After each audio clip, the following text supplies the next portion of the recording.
Set. Good morning বন্ধুরা, তোমরা সবাই কেমন আছো? তো সকালবেলা দেখো তোমাদের দাদা ভাই শোল মাছ নিয়ে এসছে। কি সুন্দর শোল মাছটা, 1 কিলো ওজন হবে মাছটার। দেখো পিচগুলো কত সুন্দর। এই দেখো, এই শোল মাছটা দিয়ে আলু দিয়ে রসা করব। আর এটার মধ্যে চিংড়ি মাছ আছে, দেশি চিংড়ি। চিংড়ি মাছগুলো টাটকা। এই দেখো, চিংড়ি মাছ দিয়ে লাউ দিয়ে করব, আর এই মাছটা ঝোল করব, রসা করব।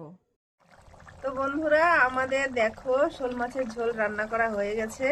এবার একটু গরম মশলা দিয়ে নামিয়ে দেব।